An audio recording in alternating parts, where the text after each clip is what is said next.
Well, I read through that handbook for the recently deceased. It says, live people ignore the strange and unusual. I myself am strange and unusual. Coming to you on the Paranormal UK Radio Network. It's a strange hobby. Curious. Wouldn't it be better if you put her someplace? I've caused you some trouble. The first Thursday of every month at 8 p.m. GMT and EST and 5 p.m. PST.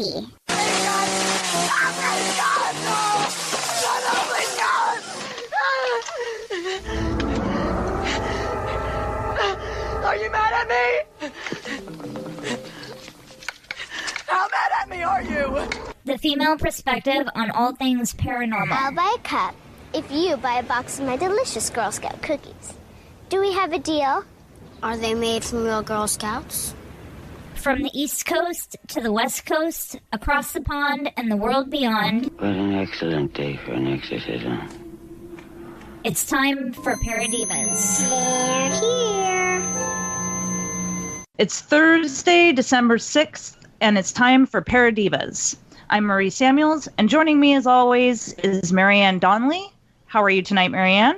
I'm doing fantastic, Marie. Tonight is our holiday episode, and Marianne and I wanted to do something really special for the holidays.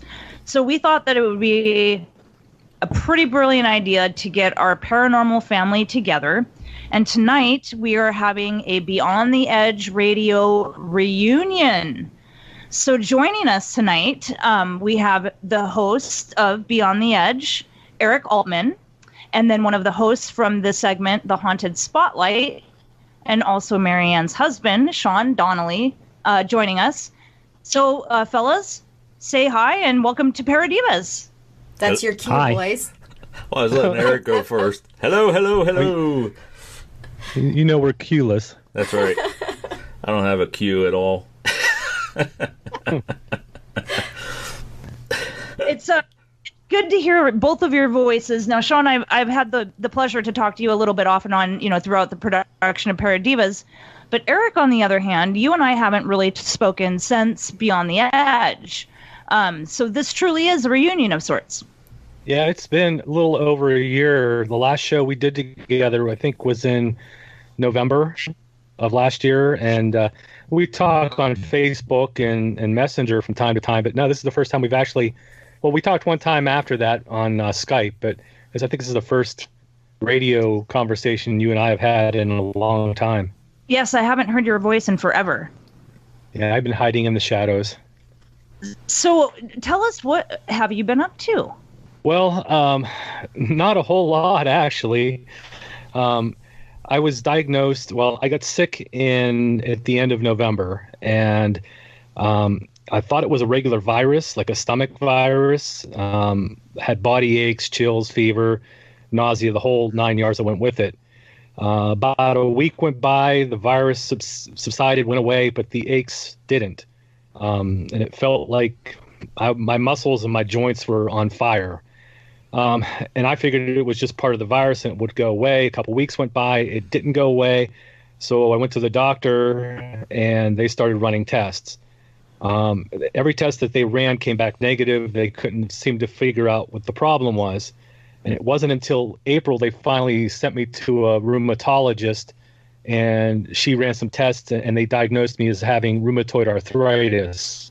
Rheumatoid arthritis, for those who don't know, is an autoimmune disease where your white blood cells think that you have a virus in your body and they attack that area that's inflamed. In my case, my right shoulder, my right arm, all the way down to my fingers and the back of my neck was continually inflamed. So my white blood cells were always constantly attacking that. And over time, once they diagnosed it, they put me on medication, but unfortunately it wasn't strong enough to slow the disease down. And now I have it through probably 90% of my body. And that's really limited me to what I can do as opposed to what I did before. Sitting for a 2-hour period of time doing the show with you guys, I can't do that anymore. I'm lucky I can sit for maybe 15 minutes at a time before my joints lock up and freeze up and start to ache and I have to get up and move. So I haven't done much in the way of podcasting, obviously, or radio interviews. I've done a couple of events that I've attended, and I've done a few investigations that I went out and checked out on some recent sightings here in Pennsylvania. But that's really about it for the last year or so. I've been kind of home and trying to rest and take all my meds like a good boy and try to get better. So that's about what I've been up to the past year and a month. Well, we wish you well. Yeah. Hope you're on the road to recovery now. Oh, thank you. I'm working on it. I just started a new medication, Humira, to go along with the methotrexate that I'm taking, and hopefully, the rheumatologist seems to be pretty positive that it'll take a year or two to put it into remission. So if I can get through the next 2 years, I'll be okay. Yeah, I had my first injection, this past Thursday, and I haven't noticed anything yet, but the rheumatologist told me that it can take anywhere from 6 months, 3 to 6 months to start seeing some kind of good results from it. So I'm hoping. Well, we all have our fingers crossed for you. Now, Sean, what have you been up to since? I know you and Marianne are very busy with Our Haunted Travels, which, and I'll let you talk about that. So go ahead and let us know what you've been up to. Well, for those that don't know, from BTE Radio, basically, we took the Haunted Spotlight and we expanded it to Our Haunted Travels. And last November, we started that series on our YouTube channel. And we published the first volume of the book around the same time. Well, it was around Christmas, wasn't it? Around December of last year. Mm-hmm. And so we've been working on that on the YouTube channel. And basically what we do is every week we feature one of the locations that we've been to out of the panicd.com database. So we're up over 238 different locations, something like that. I don't know exactly because we just got back from a trip and I have to add those locations. But so we take that format of Our Haunted Spotlight and we just go a little bit more in depth with it and produce 3 to 4 videos a week on our YouTube channel. So that's pretty much what we've been doing, pretty heavy. That, especially the video production, that takes some time, a lot of research, then shooting it and editing it and all that stuff, and building up the channel and everything. And we just started season 2 last week. Was it last week? Yeah. So we took about a month and a half off just to have some fun for like Halloween and things like that, and kind of regroup, get over a little bit of burnout, and so that's where we're at. So we're the second week of season 2 on our YouTube channel. Speaking of the Haunted Spotlight, you guys were kind enough to actually put together, for old time's sake, an episode of the Haunted Spotlight for tonight's show. So let's go ahead and play that really quick.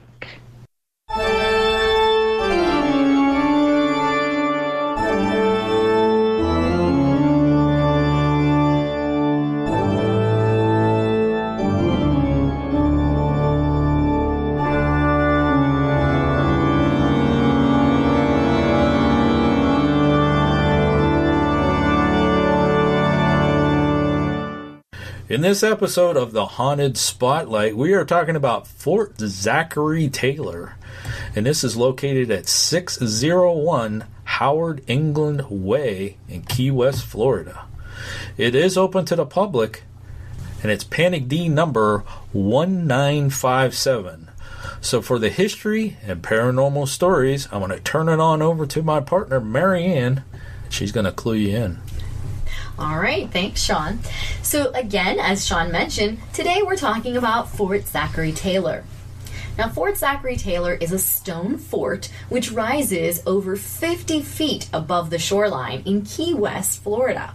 It's a labyrinth of a numerous set of brick hallways and sits within an 87-acre park. It was built over a 21-year period that began in 1845 and ended in 1866. It took such a long time for the construction as it was plagued by repeated bouts of disease, lack of materials, and of course, the Florida hurricanes. It has been noted that supplies and construction labor for the fort was even outsourced from as far away as Germany.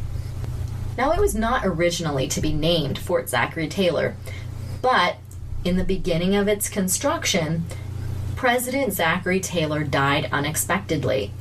They decided to name it in commemoration of his service to the United States. It was officially named Fort Zachary Taylor in November of 1850. Fort Zachary Taylor has walls that are 5 feet thick, and its foundation is made of limestone and New England granite. Originally, it had 2 tiers of casemates plus a barbette for cannons at the top. Cisterns also ran completely along the entire perimeter of the fort to collect rainwater. The seaward walls were 495 feet between the bastions, each containing 42 guns on 3 levels with a land-facing gorge. Troop barracks were built into the gorge and was designed for 800 men. At either end of the barracks was a large gunpowder magazine, while a sally port was located in the center.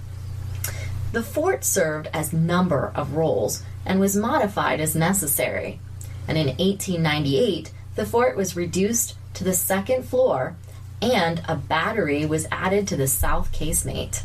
Fort Zachary Taylor, though, never actually engaged in any battles. In the early years, it was the first line of defense against those who attempted to strike from Florida's southern coast. Later, it served to keep the Confederate ships from getting to their destinations during the Civil War. Oh, and by the way, Fort Zachary Taylor always remained in Union hands. It was a stronghold against the forces during the Spanish-American War as well, and the World Wars, and even during the Cuban Missile Crisis. In 1947, though, the Army relinquished the complex to the Navy. And in 1968, a group of volunteers led by Howard S. England excavated and uncovered numerous important archaeological military pieces. He and his volunteers found the largest find of Civil War cannons that had been found anywhere in the US of A. In the exterior walls of the fort, these cannons were buried and served as a reinforcement. Some still today lie buried between and within the walls of the building. Now, these archaeological discoveries are what actually led to the fort being added to the National Registry of Historic Places in 1971, and also then being designated a National Historic Landmark in 1973. Today, the fort mainly acts as a historical site, but is also used for several events throughout the year, including a very large Civil War experience, and it currently houses the large variety of preserved weaponry and boasts the largest collection of Civil War cannons in the United States. Now, there are several stories of ghosts and paranormal things that are happening at the fort. Locals have actually reported a spirit that is called Wendell, and it's thought that he is to haunt the entire fort. It's been found all over the place and appeared in several photographs over the years.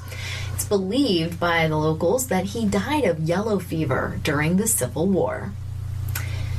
It's not very uncommon for military locations to be haunted, battle, bloodsheds, and so forth. But remember, Fort Zachary Taylor was never attacked.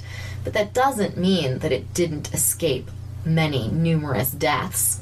In fact, yellow fever, tuberculosis, diphtheria, and other dreaded diseases quite often ravaged the people that lived and worked within the walls, and thousands of people eventually died during the years that it is in existence. This massive toll in such a concentrated area resulted in countless reported ghost incidents by many of the guests and even workers at the fort. Some of these include soldiers mustering on the grounds, people hearing gunfire and whistling. Even spookier, the haunted stories that revolve around the noon hour. This is the time of day when at Fort Zachary Taylor they used to do the hangings. And Oftentimes, even yet today, unearthly screams from bodiless voices desperately beg for their lives. And these things have quite often been reported, along with even the audible sound of the hangman's trapdoor snapping open. In this fort, you are also going to find lots of cold spots that just sort of occur in areas where drafts just wouldn't be likely. So there are several different stories about these that have been found through the years. And that's about it for the stories. I'm going to head this back over to Sean for the paranormal claims.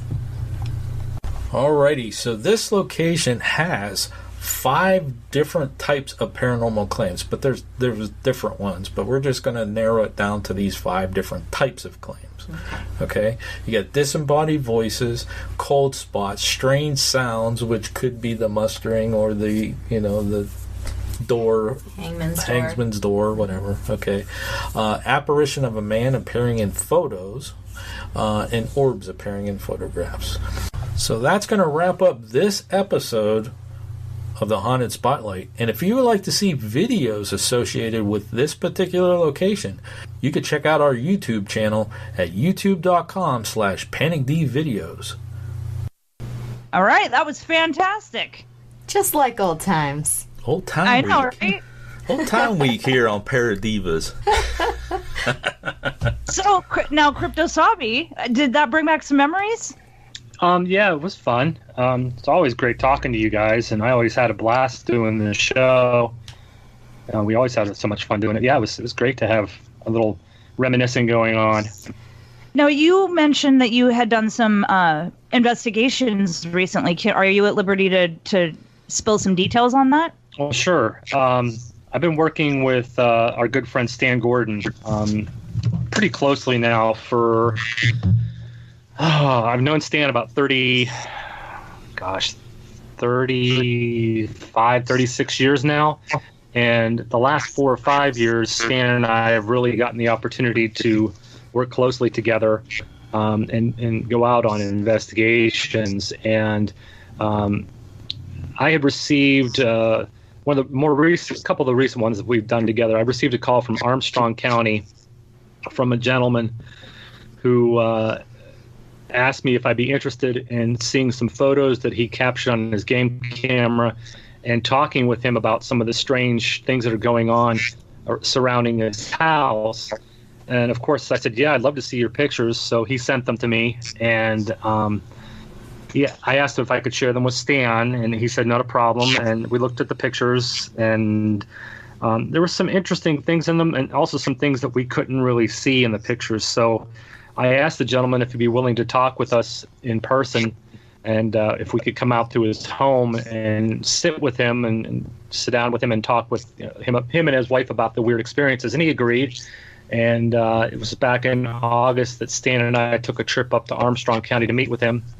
And we traveled to his home, and he lives in a pretty rural area, abutting 88 acres of forest that surround his home. And there are some neighbors that live on his country road, probably 4 or 5 neighbors that live on his country road. Not many, but a few. They're scattered far enough that the closest neighbor, I think, was a quarter, maybe half a mile away from him. And he has a beautiful home, and he has his properties probably maybe 50 to 75 of those 88 acres that he abuts up to a forest. And he has a large fenced-in backyard. He has several animals, which include chickens, dogs, goats.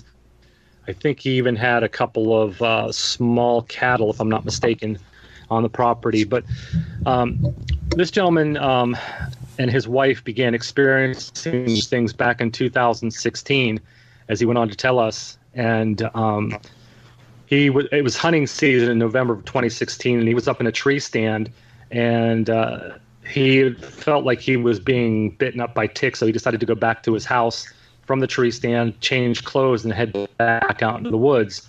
Well, he got up into his bedroom, and he was sitting on the edge of his bed, and he was taking off his clothes and looking out his bedroom window. Across the street from his house, maybe 100 150 feet away across the country lane is an old abandoned house. The former owners hadn't lived there for about 3 years. The bank foreclosed on it, and the house has sat empty for 3 years, and no one's purchased it.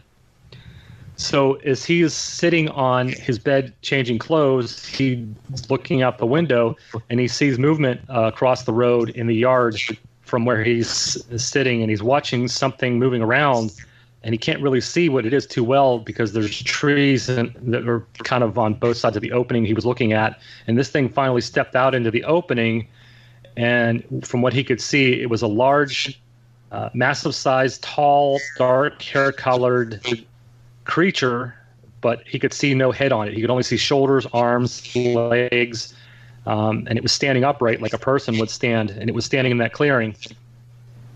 And he told us that he couldn't see a head on it, just these huge watermelon-shaped shoulders and huge biceps, a very muscular animal, whatever it was.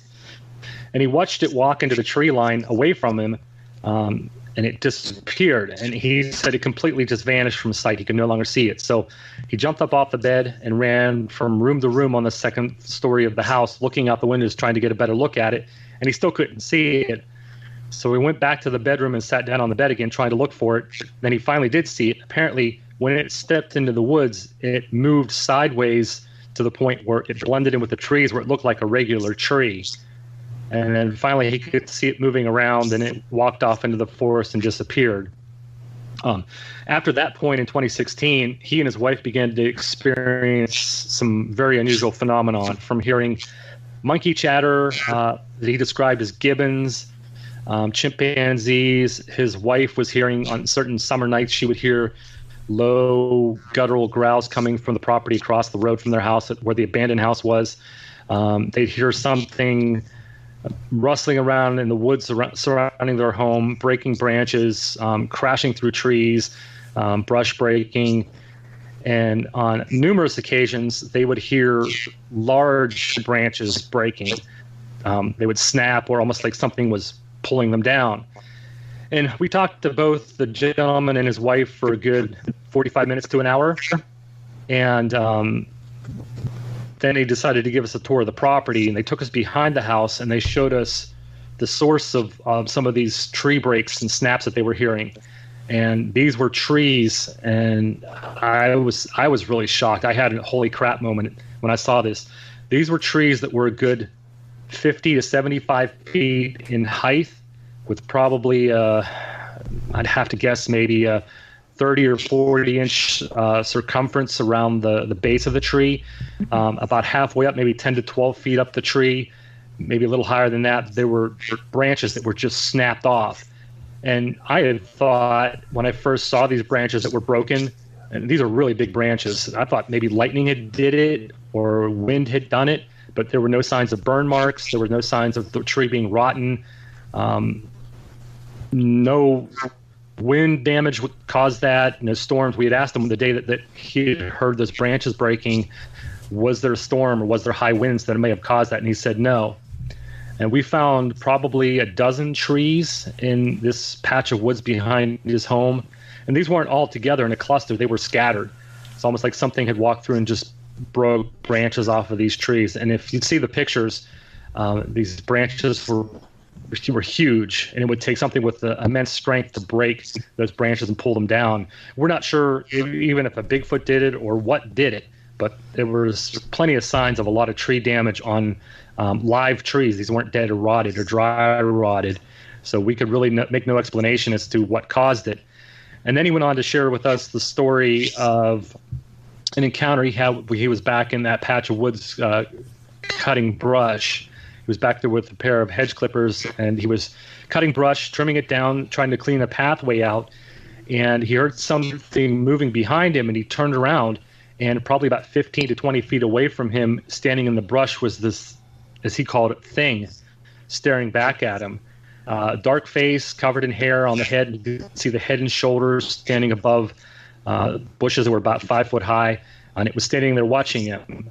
And he said as soon as he fully turned around and looked right in its eyes, this thing didn't drop down like a bear would drop down and run off. It kind of lowered itself down, almost like it was squatting down behind the bush, and he could hear it go off into the brush, low to the ground, and disappear. And he said from looking at it, he knew for a fact it wasn't a bear. He had never seen anything like this before. So that was his some of his experiences. He had quite a number of other experiences going on the farm as well, his property. But he shared that with us. We looked around. We walked into the woods. We didn't find any footprints. We didn't find any hair. We saw a lot of damaged trees. We saw trees that were pulled down onto pathways that he had created himself by cutting out brush and removing brush to make pathways further back into the forest. Something pulled down trees to block his way into the woods. And with his stories and his wife's stories, we were pretty convinced that there was something going on his property. And he sent us more game camera pictures, which may or may not have anything in them. We haven't really had a chance to have them broken down and looked at, other than looking at them on the computer. We're hoping to get someone with video experience that can take a look at these and see what's in them. But that was one of the cases from August of this year that we found both the husband and wife to be very credible in reporting what they saw, what they heard and experienced. And from the history of sightings and encounters that have happened in that area, we're Stan and I convinced that the family definitely experienced what they're claiming. So there is anomalies on the trail cam pictures, but you don't want to comment on that because you haven't had a chance to really dive into it and decipher what it could or couldn't be. Well, I'll be the first to say I'm not a film expert. I'm not a picture expert. I know things can be enhanced and changed and edited and photoshopped. I know people can get in and do all kinds of things with pictures. I've looked at these ones, and there's definitely something in these pictures that's not normal. One of them is a deer that looks like it has a skeleton, a skull, instead of a normal head. Wait, what? Yes, it looks like it has a skull, and you can see its teeth, and you can see its snout, but it doesn't have like a fur or hide on the head. It just looks like a skull. Well, I don't know. I don't know if he enhanced it or touched it up. That's what we're trying to find, someone who has experience to look at these pictures and tell us. And another picture he sent to us has some kind of something hiding in the brush low to the ground. And if you zoom in on it pretty close, it becomes pretty pixelated, so you can't really tell what's in the picture. It gets so distorted. But he's claiming that there's a Bigfoot. He can see a Bigfoot hiding in the brush watching him. It looks like there's something there. Just what it is, you can't tell, because when you try to zoom in on it, it gets distorted and pixelated, and it breaks up the picture. So he has several pictures like that with weird anomalies, weird lights in them as well, that he's captured on the property through his game cameras, zipping by and leaving a tail or a trail to it. So we have to have somebody that has experience with game camera photos or digital photos to look at these and see if they can pick out what's in the photos and give us a better analysis of what's in them. Wow. So I have two questions for you, Eric. First one is the picture that has the deer with just the head that looks like a skull. Is the deer like looking like it's alive walking around, or does this look like it's laying there like something ate its flesh off? Oh, it's on all four legs standing up. Okay. It looks like it's like its head is kind of in a weird angle, but it looks definitely alive, and it looks, I don't know. I'll send you the picture after the show's over and let you guys take a look at it. It's bizarre, but I don't know. It could be just the shading of light. I don't know. It looks like a skull's head to me, and even to the witness who took the picture with the game camera, he's even said that it looks like a skull. And Stan and I both looked at it and said, that's kind of a really weird looking picture. Interesting. And the other question I have on his first experience, where he said that it was like headless, do you think it was turned around, facing the other directions, and maybe like his head was like down, or that his head is lower than his shoulders, or do you think it was just another weird anomaly? Because that's two different head issues too. Yeah, I don't know what exactly he saw than what he described. He said its back was towards him when he first saw it, and it did kind of make a movement where it turned half of its body. He didn't say anything about seeing its head down in its chest or below the shoulders. He just said it looked like two very large melon-shaped shoulders, like watermelon-shaped shoulders with no head that he could see visible. And that's really perplexing for both Stan and I. So I don't know. I wish I could have been there to see what he saw and give you a better answer. But what he's described is it just apparently had no head to it, or the head was so sunken so low and covered up by the shoulders that he couldn't see it. Is that the first time that you've heard it, a Bigfoot being described in that fashion? No, I've heard from West Virginia that there have been sightings of a creature where its head kind of sinks so far down into its chest that it doesn't look like it has a head. Yeah. But that's the only instance I've heard of. Okay, so that's kind of has some merit to it because you've heard of it before. Yeah, I've heard of it before, and I've also heard people describe when they see a Bigfoot or a creature, in some cases, that the shoulders are so massive that it blends into the head and doesn't look like it has a neck. So maybe that's what he was seeing. It just looked like two large shoulders that covered up the top point of its head, but I don't know. It's hard to say. Right, and it could have been like Marianne said, looking down too. So if he's looking at the backside of it, he might have just not seen the head altogether. But still very interesting that there's, like she said, there's two head issues going on with this particular individual and what he saw. And then you said, wasn't there a more recent investigation that you were on? Yeah, this one happened in mid-October. Beginning of October, mid-October. I don't have the exact date in front of me, but there was a young man, a 17-year-old man, who was, I think it's in Allegheny County, just south of Pittsburgh, not far from Pittsburgh, probably about 15, 20 miles south of Pittsburgh. And he was driving home from, I guess he was out with his friends or something, but he was driving home about 9 o'clock at night. And he was coming up this hillside, and on the right-hand side is a cemetery, and he watched several deer come running down the hill very quickly as if something was chasing them. He slowed down, of course, because he didn't want to hit the deer because they were running it almost like they were spooked. And when you get to the top of the hill, the road banks to the right and comes around to the front of the cemetery. And there's a house on the left that you have to pass. And then on the left-hand side of the road, there is a very thick area of brush, brambles, briars, a few trees, and there is a fence that runs in front of this property. And it's not posted. I guess it's publicly owned by the gas company or something, but very thick briars and brambles. And as he come around the bend, he was expecting to see more deer again, so he wasn't driving very fast. And he come around the bend and saw a figure standing on the left-hand side of the road, and he figured it was somebody walking either towards that house that he was passing or away from the house. So he slowed down even more, and that's when this figure walked out into the middle of the road and stopped right in front of his car.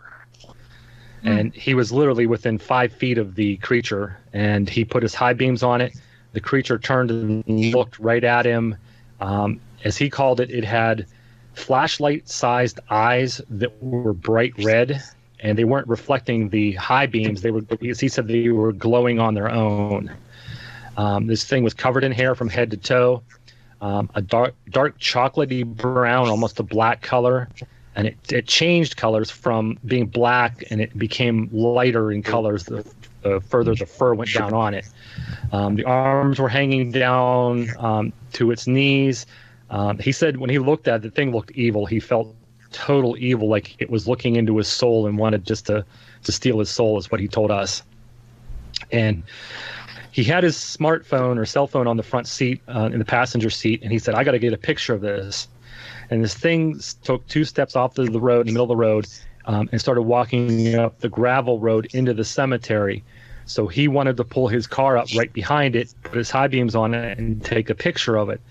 Well, the interesting thing about this is when he pulled his vehicle into the gravel driveway of the cemetery right behind it, the creature disappeared. And I'm not talking it ran off. It was just no longer there. He didn't see it in his high beams, didn't see it in the peripheral of his lights. It was nowhere to be seen. That really shook the kid up. He went home and told his dad what he saw. His dad's a Bigfoot believer. He's been following it since he was a kid. So his dad told him to call Stan. Of course, Stan called us. I talked to Stan. I said, well, talk to the father, see if he's willing to meet with us in the morning so we can go look for tracks, because it was raining that night. We thought this is a great opportunity to find footprints in the mud, see where this thing came across the road, and we should be able to find something, some kind of trace evidence there at the site.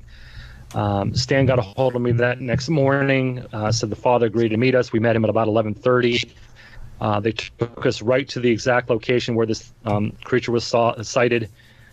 Stan and I checked on both sides of the road. On the left side where the initial figure was seen standing, on the opposite side of the fence, it drops down about 7 feet. And right there at the edge of the fence, there was a large human-shaped foot impression in the ground that was full of water. So you couldn't see if it had toes. It just looked like a long foot-shaped impression. And there was a heavily used game trail that went further back into that briars and brambles. There was a couple of broken tree branches that were hanging down about 7 feet off the ground. From if something large had walked through there, it would have broken those branches. And that was all we found. I scoured the cemetery. I walked around as much as I could walk around. Stan walked around. We talked to two people that lived on that street, the house on the left that I mentioned. We talked to there were guys working construction outside, and we asked them if they'd seen or heard of any reports of strange animals, which they hadn't. We talked to a woman who lived further down the hill where the deer had crossed, and we told her what we were looking for and what we got a report on. And she said around that time of the night, her dogs went crazy and started barking and making a huge commotion, like they were trying to go after something that was outside, but she didn't see anything. She turned her yard lights on and didn't see anything. But we didn't find any evidence to corroborate the young man's story. But as he was recounting his sighting to us, you could tell he was shaken up. His voice was trembling. He was afraid of what he had seen. And there were a couple times I felt bad for the kid because I thought he was going to break down and start to cry. But we searched the area for a good 2.5, 3 hours, looking for tracks, looking for prints. We found absolutely nothing. So we're keeping an eye on the area. There had been a sighting about 10 miles to the north of that in probably September. A family had seen something in the South Park area of Pittsburgh, and they reported it to Stan and Dave Dragosin, one of my fellow associates and fellow researcher. He investigated. So there have been sightings historically and recently in that area leading up to this sighting in October. Very compelling. I couldn't imagine what that poor guy went through. I mean, to see the Bigfoot standing in front of your car with these huge red glowing eyes is bad enough, right? But he's ballsy enough to say, I got to get a picture of this thing. Tries to follow it to get a picture, and then it just flat out vanishes.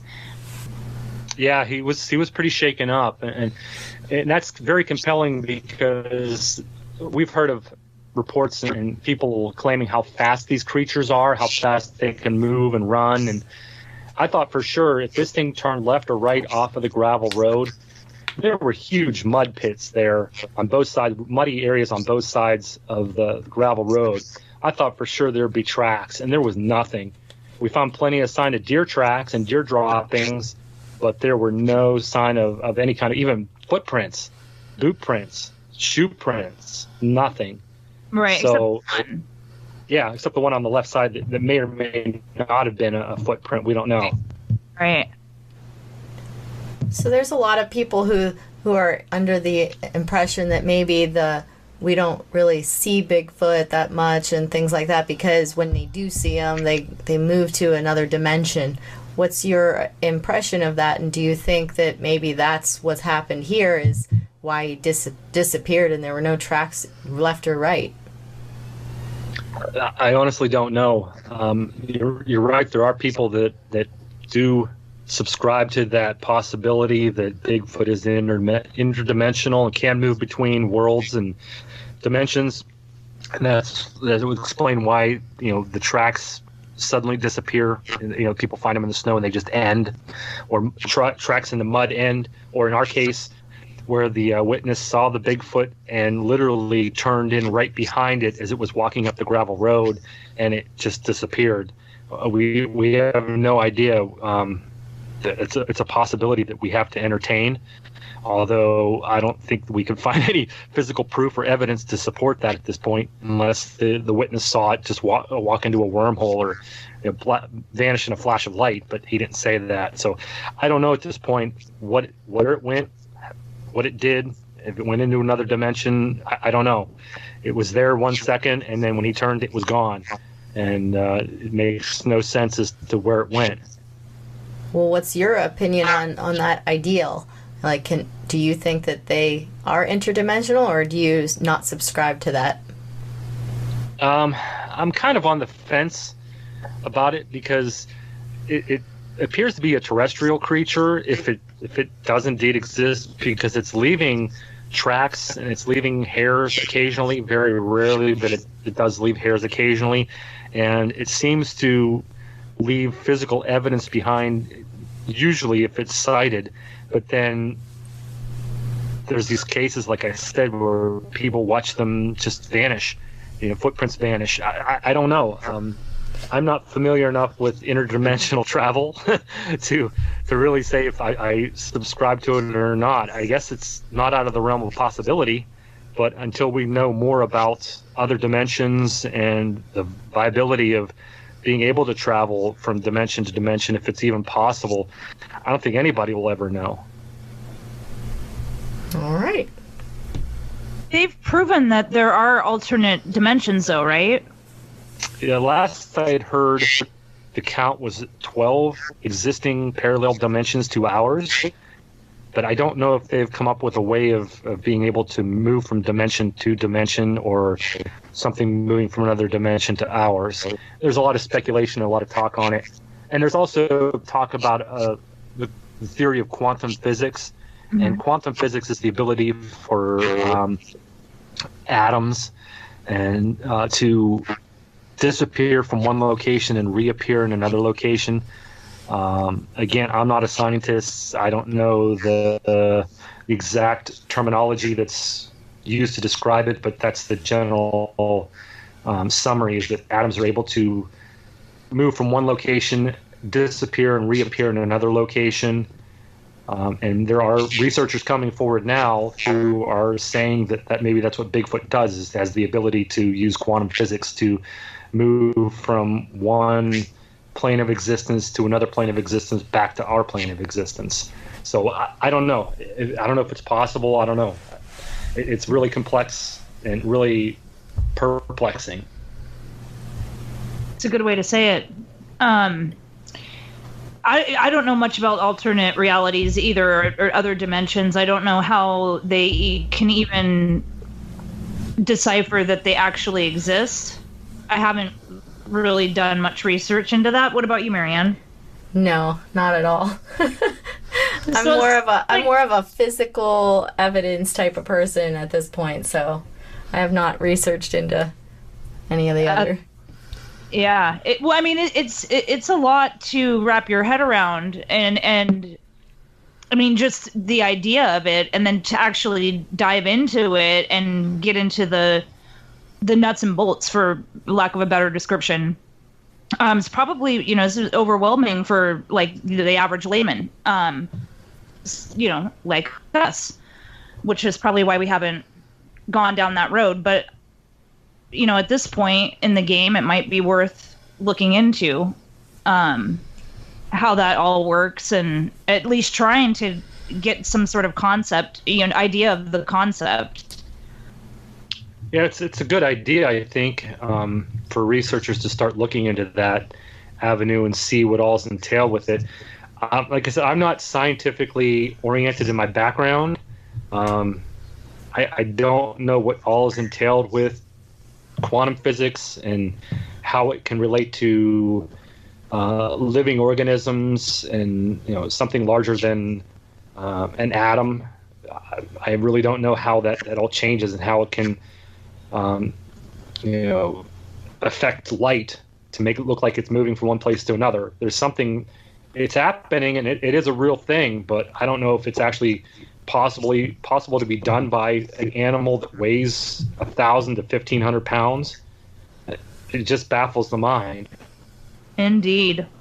Do you get more reports of Bigfoot sightings in the winter versus summer, or have you noticed like a pattern? No, not really. I've been at this for 21 years now, and I've collected hundreds of reports. I've talked to hundreds of eyewitnesses, plus I've read thousands of reports from all over the country. For here in Pennsylvania, it doesn't seem like there's any kind of pattern or any kind of time frame, if you will, where these things should show up. Like if we knew or we had an idea, we'd be, gearing up for that particular time of the year, looking in the areas where there have been known sightings, because we know to go back there, but we don't.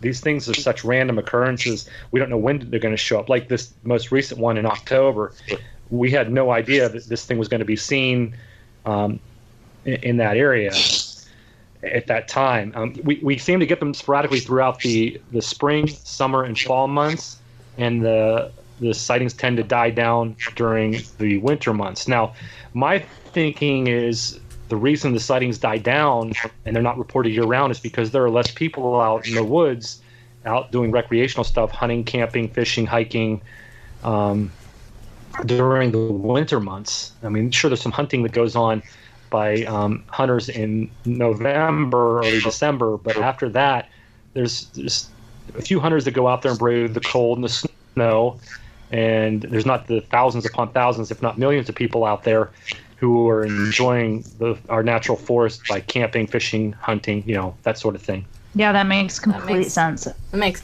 absolute sense. Yeah, that's what I was thinking of asking, is if you saw a pattern or increase like during hunting season and stuff where, you can see the increase of deer on the roads and stuff like that when the hunters are out there, stirring everything up, if that increased the activity or anything during hunting season.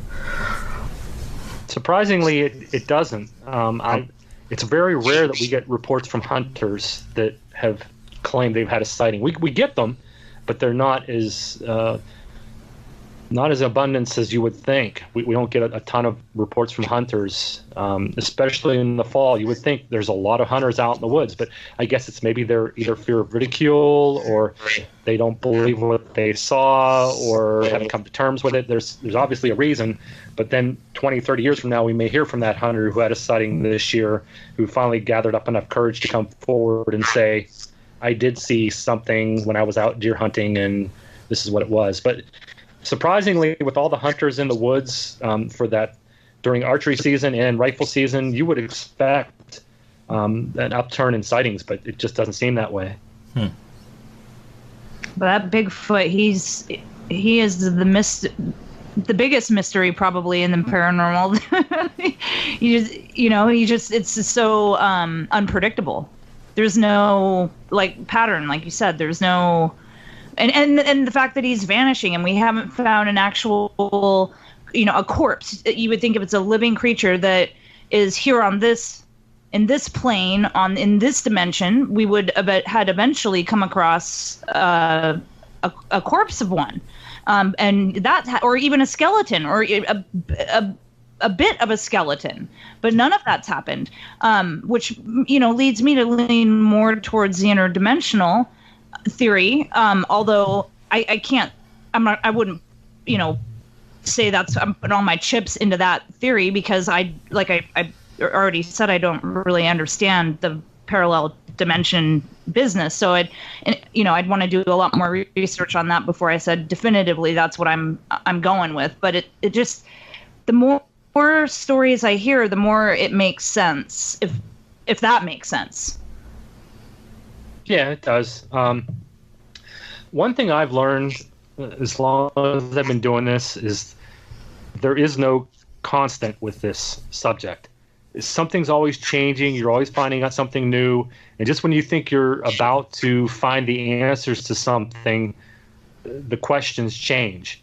And it becomes more and more frustrating and at the same time more intriguing. A lot of researchers, after a few years, become frustrated because they don't get the evidence that they're hoping for. They don't have that experience or that sighting because things seem to change, and now they got to start looking down a different avenue to see if there's any answers down there. I've gone from being a full scientific-minded person thinking this is a relic hominid, like a relative of Gigantopithecus, to not knowing what Bigfoot is at this point. Could it be paranormal related? Could it be interdimensional related? Could it be coming down from an alien spaceship? Sure. We don't know. We don't have the answers, so we can't rule those out. But we also can't say without confirmation, 100% confirmation, that that's what it does. We don't know. So that's why we got to keep investigating all avenues. And as I said, the answers change all the time. It's frustrating because as soon as you think you have an answer, it's not what you're looking for. It's something else. And it can become quite frustrating. Well, all I know is someday Eric is going to come upon that Bigfoot, that elusive Bigfoot, and he's going to be able to tell us all kinds of stuff because he's going to go up, he's going to grab onto his arm, and he's going to either take him into that interdimension and he'll come back and let us know that's what's happening, or he's going to take him to his little tree house and, and then we'll be able to sit back and say, you know what, we knew Eric way back when we couldn't get the internet working.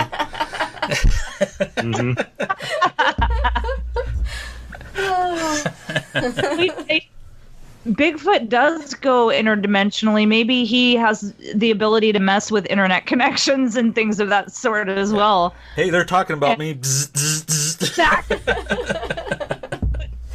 Believe it or not, there's actually a running joke in the Bigfoot community that there is a curse of Bigfoot, that anybody that gets involved researching Bigfoot ends up divorced or ends up financially bankrupt or has just bad luck after bad luck. There's a running joke that there's the curse of Bigfoot, and it's something that some people take pretty seriously. I have to say, first of all, I'm sorry for you, but I'm glad to hear that because initially we thought it was a curse of Beyond the Edge. Well, it's a double whammy for me. Yeah, because I remember when we were, we did the show together for, I think, 4 years. It was a long time. Yeah. We both, it seemed like we're having very similar curse-like issues throughout our normal lives, off the air. And we always would joke that it was the curse of BTE, but I mean, maybe there's both. Who knows? I can say that I still have my share of curveballs, and I'm not doing Beyond the Edge anymore. So maybe it doesn't have anything to do with the radio show at all. I mean, you guys are very familiar with this, in fact, because we were scheduled to record this show a week ago, and I had to cancel because my washer broke and was leaking water all over the floor. So, that's just an example of like a normal day in the life of Marie Samuels and the curse, right? These curveballs that I'm talking about. So, yeah, very strange. Now, you also were recently at a convention that Sean and Marianne were at as well. Yeah, we were all there. We were at HillCon. We had a picture of you, Marianne, or Marie. We had a picture of you with us. I was there in photograph. That's so wonderful. So, that was at Haunted Hillview Manor? It was. Yep. And we both of us were speakers. Sean and I were a speaker, and so was,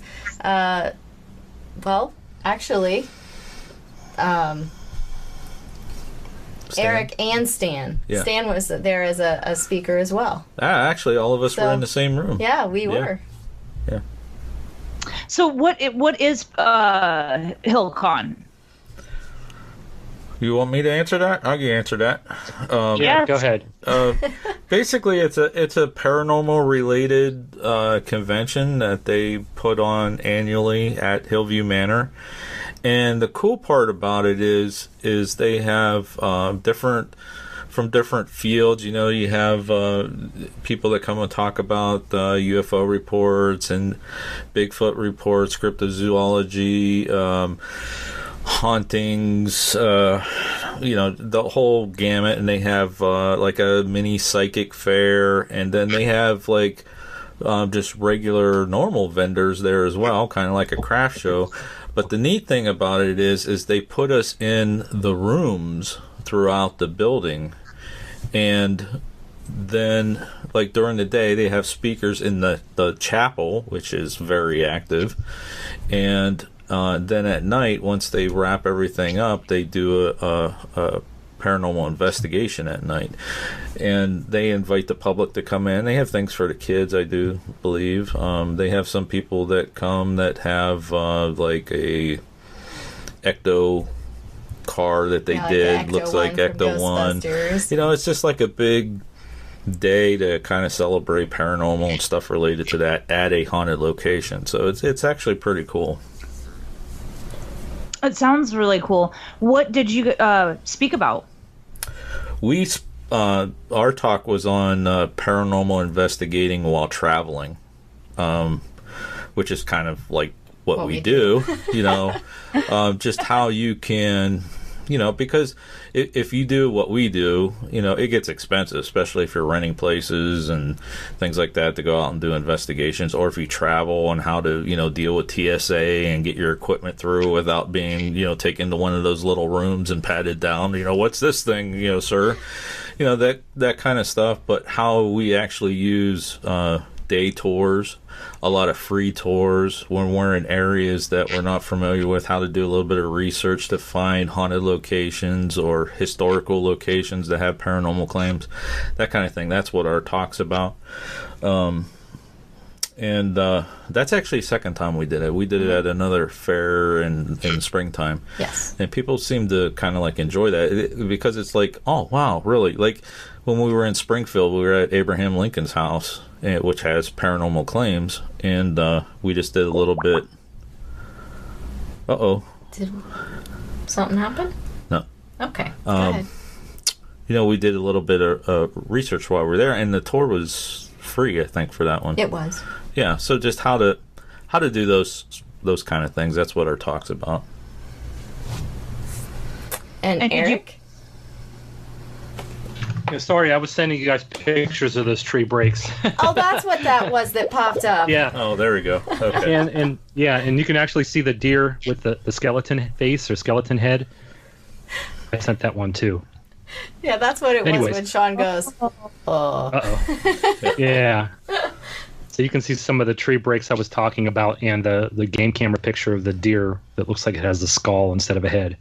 But I spoke on Bigfoot in Pennsylvania, the ongoing phenomenon itself, and talked about some recent cases, including the ones that I mentioned here today, and some earlier ones from earlier in the spring that I looked into and investigated. So it was pretty well attended. I think I had maybe 30, 40 people in the audience, which, from what I understood, Sean and Marianne, mine, Stan's, Ron Murphy, some of the other speakers that were there, they had a large crowd too, the largest crowd, I should say, for the event for speakers, as far as what I heard. Yeah, those who attended the speakers, that room was packed. Yeah. So and the individuals running the event, they said that they had gone in and they were watching some of the video cameras around the building, and they're like, "Wait a minute, are all those people in the chapel? Really? There's that many in the chapel?" They were just amazed. So. Well, congratulations! That's awesome.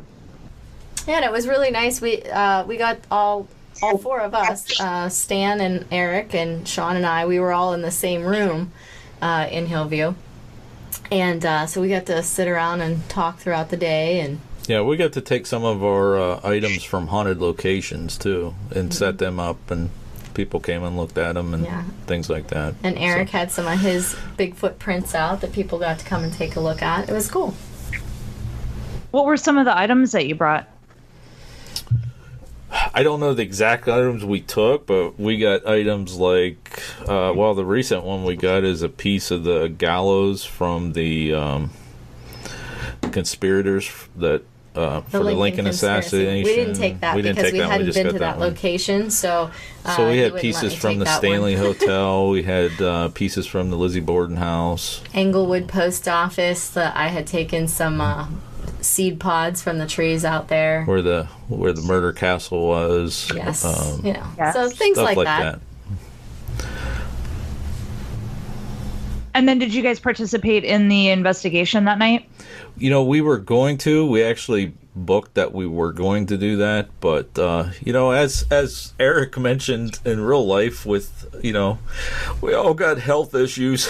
My back wasn't holding out too good. So we actually had the opportunity, which is people over at Hillview are awesome. The people that run it. They let us let us go up in through the building by ourselves to get some footage, and that's what we wanted, because we have investigated Hillview several times, but we wanted to get some B-roll footage and stuff for our videos. So we did that before the actual public investigated started. So that's what we did. We didn't stay all night for the public one, because it's kind of hard when you're there. Not to, public investigations are fun, but it's hard to get any evidence that you can keep. Yeah, or you're taking video and somebody shoots across your camera and you're I can't use that, that kind of thing. So it was an all day thing, and then we got our video, and then we kind of just went to our hotel and chilled out a little bit. So we were going to, but we got the footage in between, which was kind of cool because it was just us. We were able to even do some thermal stuff, and actually we caught something that was kind of interesting. We put it out there in our videos when we were up walking through the dining room. There was a lady moaning, and it was we know nobody else was in that part of the building anywhere. It's okay, this is interesting. Yeah, that's upstairs, and the only thing was downstairs by the chapel on the other side where they were cleaning up. And yeah. Now, speaking of the videos, where can people go to watch your videos? And what it's again, the title. Our channel is actually youtube.com/panicdvideos, and that's our channel. So, and it's also rebranded on there as Our Haunted Travels. But Panic D Videos, that channel's been out since 2010, but we didn't start working it till last November. Now it's over almost 400 videos on there. But Panic D Videos is the channel name. And do you have the Haunted Hillview, the HillCon evidence up now? Yes. And actually we did a video. I think Eric was in it with us. We did a little video after the conference kind of showing it. I think it's something about HillCon 2000. Yeah, we did a live broadcast from there that Eric came on and did just a couple minute segment with us. And then Sean put together a little compilation of different things from throughout the day. So that one's on there. And then the evidence, that's in our evidence review. Yeah, there's an evidence review for Hillview. It's in there. Right. Yeah. And you guys were on an investigation recently as well. Well, we were on, I would say several. Yes. We went to San Diego, 2 weeks ago? Mm-hmm. We just got back. 2 weeks back. Yeah, so it was it was really weird because we're in San Diego, it's 79 degrees, and we come back, it's 23 degrees. And snowing. It was horrible. But we went to 22 different haunted locations in San Diego. And one of the things that we got to do on that trip, which was really cool, is we did an EVP session in the sick bay of the USS Midway aircraft carrier that's out there.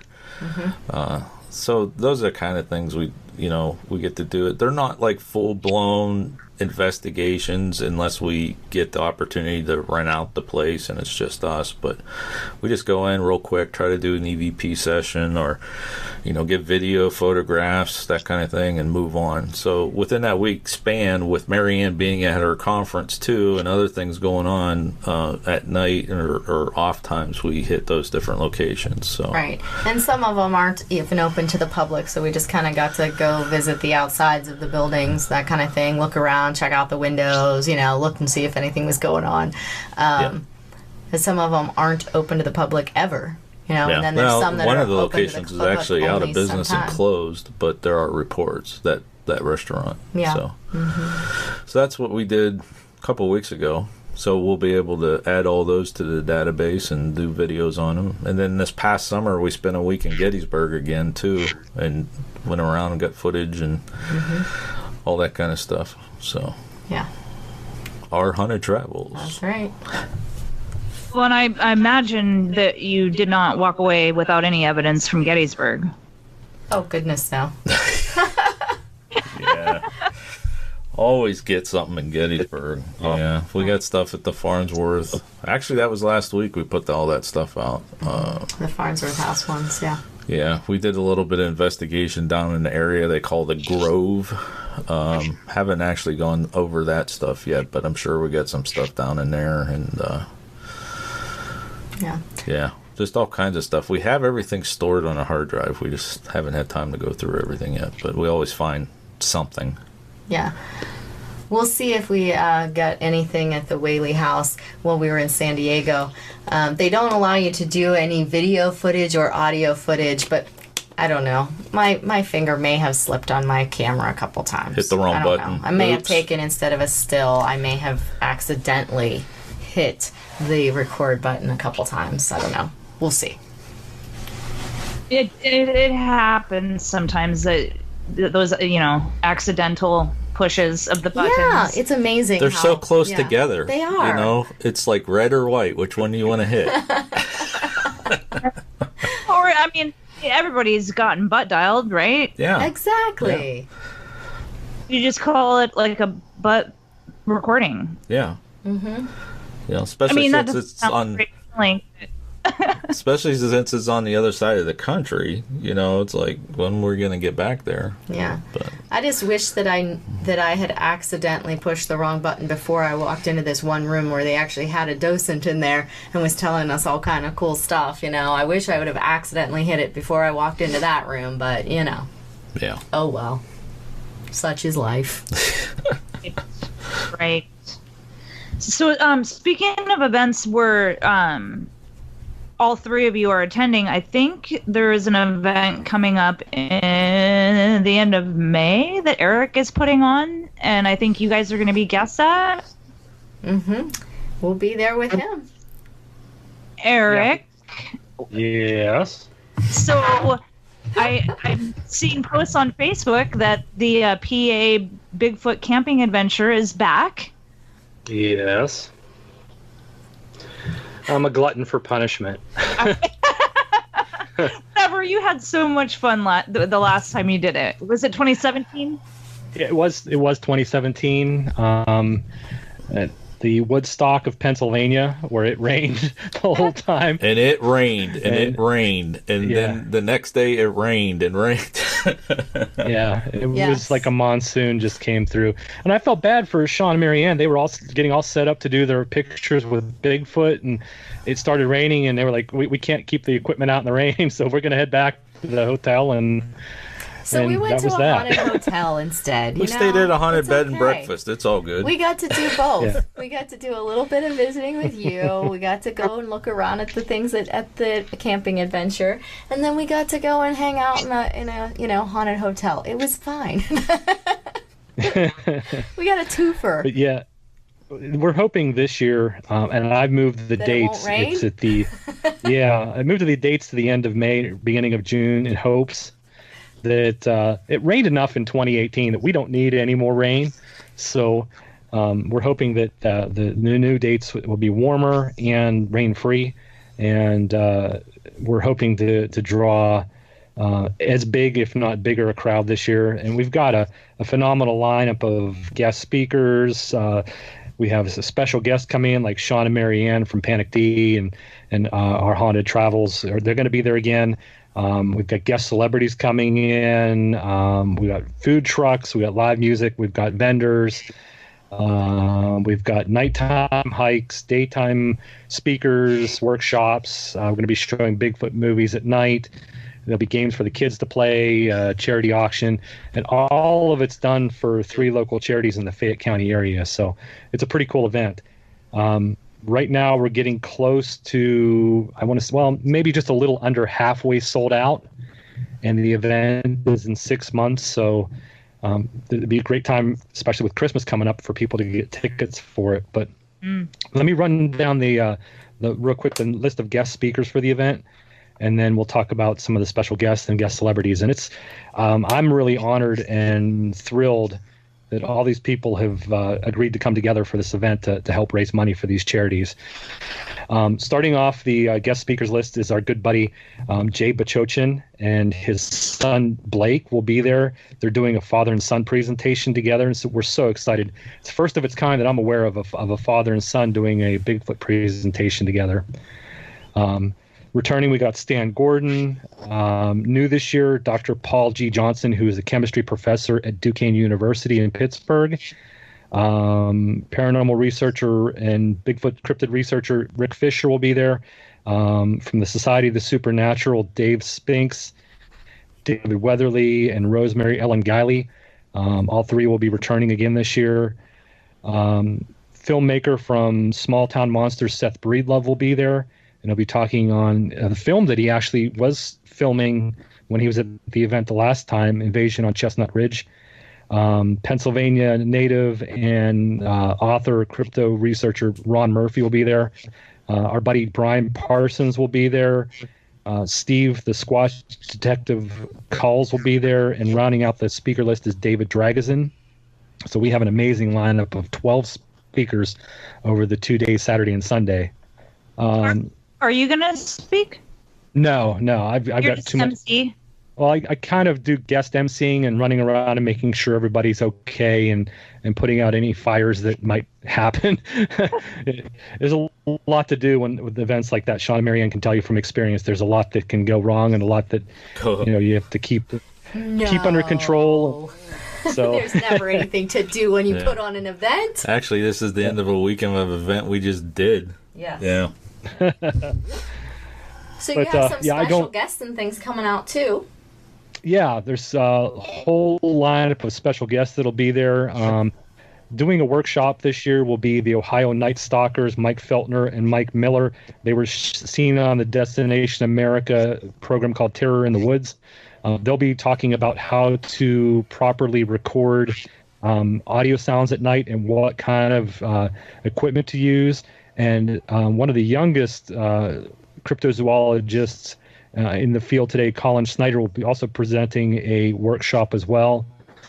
We'll have Jimmy and Dee Dee Trick from Goosebumps Paranormal, Butch Witkowski, Lon Strickler, and Sean Forker. Lon and Sean were actually hosts and co-hosts of Beyond the Edge Radio, and Butch, Lon, and Sean have been on the show many, many times. The Mountain Gypsies, Kat Young and Tess Hughes, will be back, returning again. The Paranormal Miners, Eric and Kayla Miner and Amber Dominic will be there. We've got Aaron and Mary Dunbar from the movie A Wish for Giants will be there. Chris and Dana Wingard. Harry Spooky Spectre and Scary Harry Metz from Fright Night Theater will be there. Walt the Music Man will be playing his Bigfoot songs. Our friends Rochelle and Jim will be there. Rochelle Razzo and Jim Backus will be there. From the film Culture Bigfoot, Bill and Amy Lancaster will be there. And last but certainly not least, from Panic D and Dark Shadow Ghost Tours, Our Haunted Travels, the lovely Sean and Marianne Donnelly will be there joining us. And notice I said lovely about Sean. Anything but lovely. Yes. So those are our special guests. And then we've got guest celebrities, some pretty well-known guest celebrities from some of the popular TV shows. From the TV show Finding Bigfoot, Cliff Barrickman will be there. He'll be signing autographs, taking pictures, answering your questions about the show. We've got anthropologist and primate anatomist from Idaho State University, Dr. Jeff Meldrum will be there. From the TV show Missing in Alaska, and you've seen him on History Channel, Discovery Channel, the Learning Channel, Ken Gerhard will be there. Bill Brock from the TV show Monsters Underground will be there. And last but not least, my buddies from the Ames team. That's the Appalachian Investigators of Mysterious Sightings, the TV show Mountain Monsters, the good old boys themselves.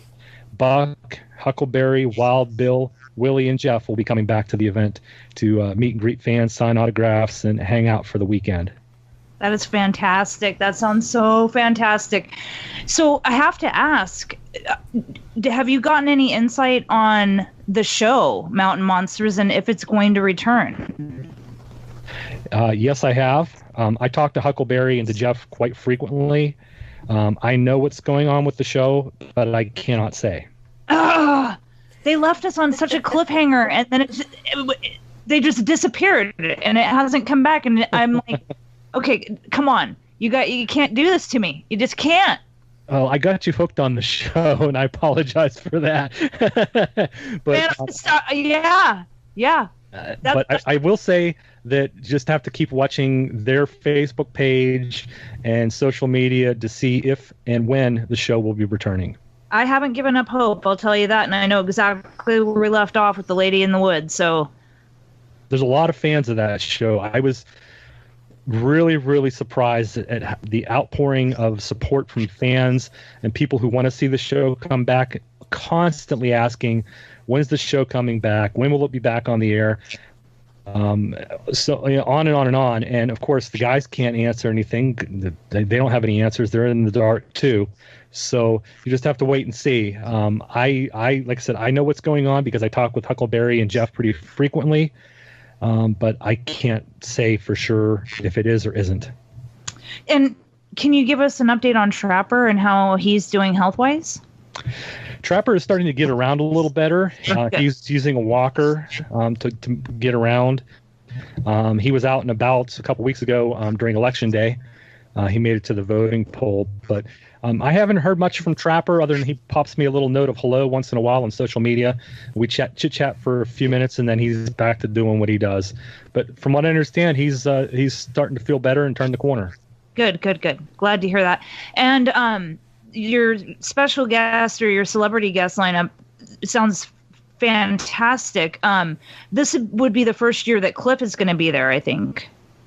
Yeah, I just talked to Cliff on the phone 2 weeks ago, and Cliff and I have been friends since 2007, so we've known each other for a while. We met in Northern California at an event, and we become buddies, and he talked, and he actually married a girl not far from me that lives in the northern part of the county I live in. He met her, and they got married, so he's going to be coming back that weekend to visit family that Thursday, and then he'll be at the event Friday, Saturday, and then heading back home Sunday.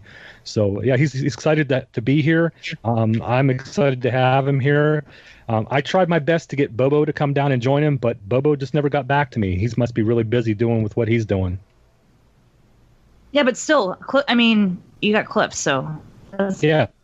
And I'm really excited. Like I said, Cliff has been a buddy of mine for going on 11 years now, and really great guy, sweetheart of a guy, and so generous of his time.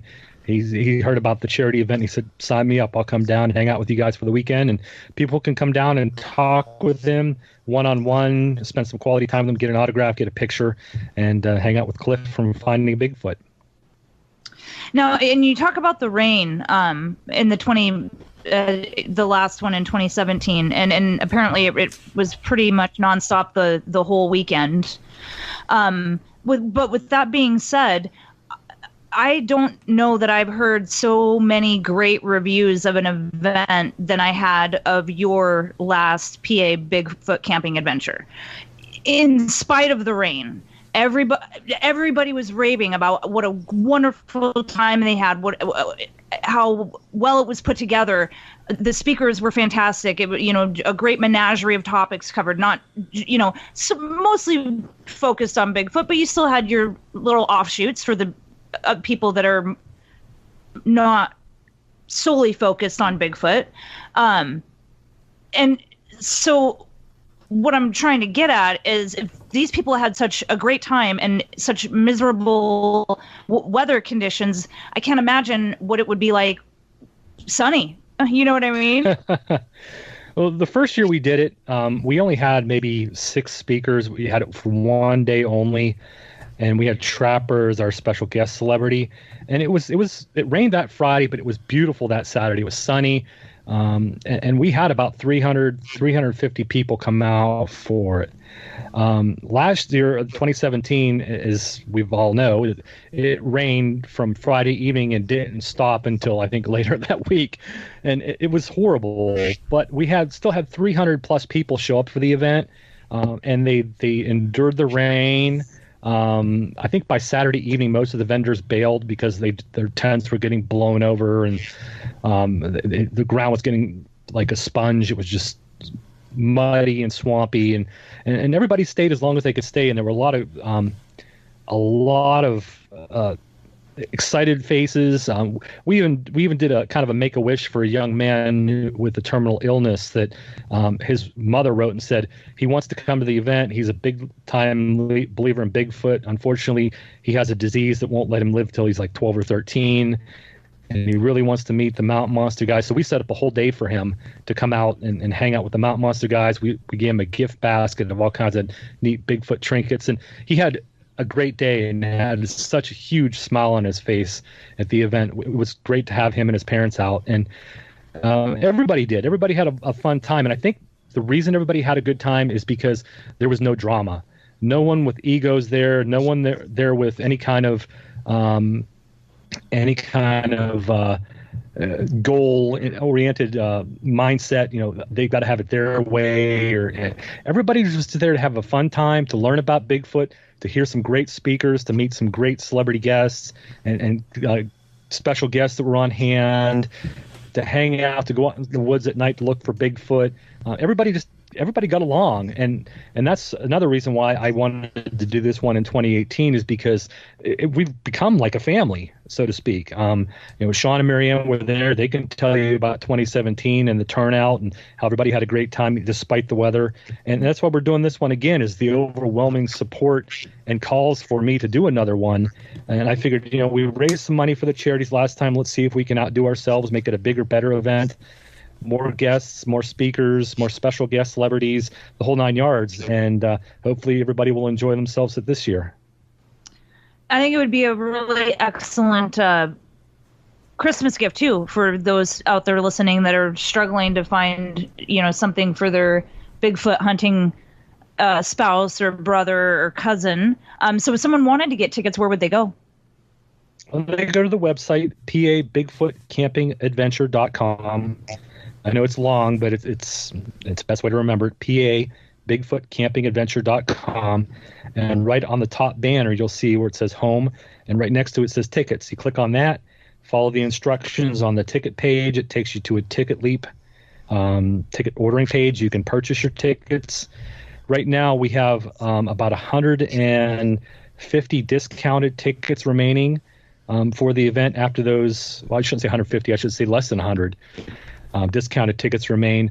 Once those tickets the discounted tickets sell out, then only 200 will remain at regular prices, and they'll go up $10 on each ticket price. So get them now while they're on discounted special. You can come for the entire weekend. For an adult, it's only $50 for the full weekend, $35 for children under 12. And think about it. You get a chance to meet the guys from the TV show Mountain Monsters, Bill Brock, Ken Gerhard, Jeff Meldrum, and Cliff Barrickman from Finding Bigfoot. Plus, as an extra special added bonus, you get to meet Sean and Marianne. That's right. Who wouldn't want to? Panic D Videos will be there live. That's right. So come out for the weekend. There's a variety of different ticket packages available. Once the first 300 tickets are gone, they go back to the normal ticket price, and they're available PABigfootCampingAdventure.com. So come out and join Sean and Marianne, myself, and all the others who will be attending and having a good time. And what about the cabin situation? Are those still available to reserve? Nope. The cabins were sold out. When I announced the event was going on sale, people were trying to reserve cabins right then and there. So they were gone. The tickets went on sale September 1st, and they were taking reservations at that time. So all the cabins are gone. However, there are hotels in the area, And there are other cabins you can rent through Ohio Pile Vacation Rentals. If you Google Ohio Pile Vacation Rentals online, you can find other cabins in the area. They're very moderately priced. And there's a mom and pop hotel called, I just lost the name of it. I had a picture in my head, but Chalk Hill Lodge, I think it's called. And all the information is there on the PA Bigfoot Camping Adventure website. If you click on the More section, you can find campsite and other accommodations. There's a page there that lists all the area hotels. It lists all the local, the hotels that are close, as well as some that are far away. Like the Lodge at Chalk Hill, that's what it's called. There's a Stonehouse Inn, the Historic Summit Inn, in Uniontown, which is only about 15 miles away, Fairfield Inn, Super 8, Comfort Suites, Hilton Garden. There's a whole bunch of hotels around the area. Holiday Inn Express, just to give you an idea. So there's plenty of accommodations within a 15 or 20-minute driving time from the campground. Plus, you can camp, too. There's campsites available. If you want to throw a tent up for the weekend, and if you have drier weather, the campground's a beautiful place to camp. I just wish it wasn't on the other side of the country. But we gotta get it you is out. still like 6 months away, Marie. You can make plans. Mm-hmm. Leave now. No Leave pressure. Now. And no pressure. We're all going to be there. That way, if there was one event that I were to go to, this should, be the one, right?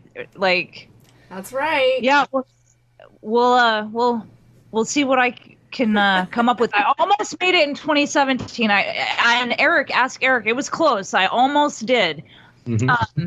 But I also had a trip that year, reunion trip with my sisters to Las Vegas, and I just couldn't do both trips in the same year. I was just gonna say, wait, what? You chose your sisters over us?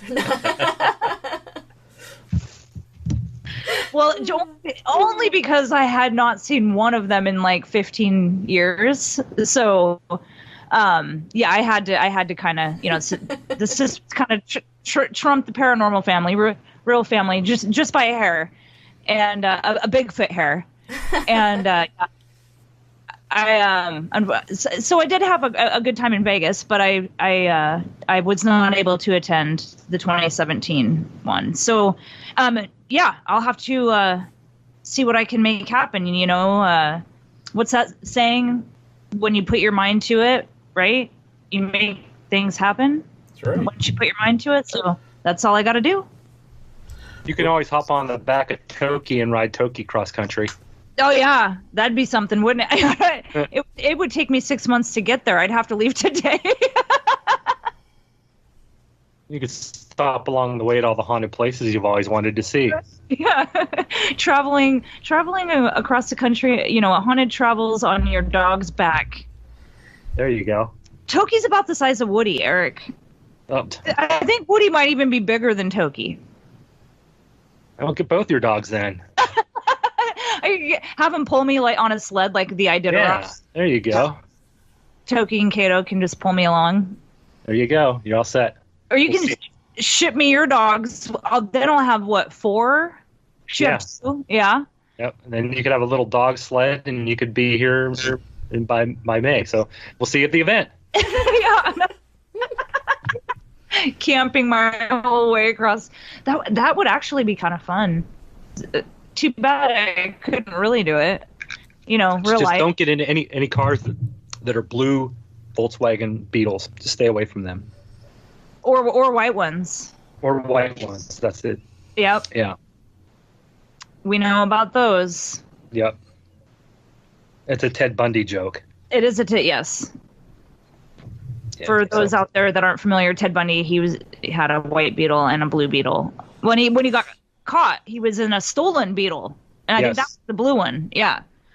So just stay away from beetles altogether. I actually I thought about buying a beetle, and I was gonna get an off-white one just because, Bundy style, but I didn't. I don't know. So, what did you? How was everybody's Thanksgiving? We had a nice, uneventful. relaxing one. Yeah. we had a relaxing one. We got back from San Diego, did the Thanksgiving, and then this past weekend we did the Christmas event at the school. So, yeah, that was kind of crazy. And, yeah, that was pretty much it so far. Mm-hmm. And Eric, you said it was uneventful? Yeah, since I really can't do much, and we didn't have much, we have my mother over, that was about it. It was just my wife, my mom, and I, and very quiet and uneventful, and I went to sleep, I think, about 6 o'clock that night. So just lots of eating? Not even eating, what? Surprisingly. For them, yeah, but I don't eat like I used to eat. Marie, how was your Thanksgiving? It was good. I got to meet my newest niece, Selah.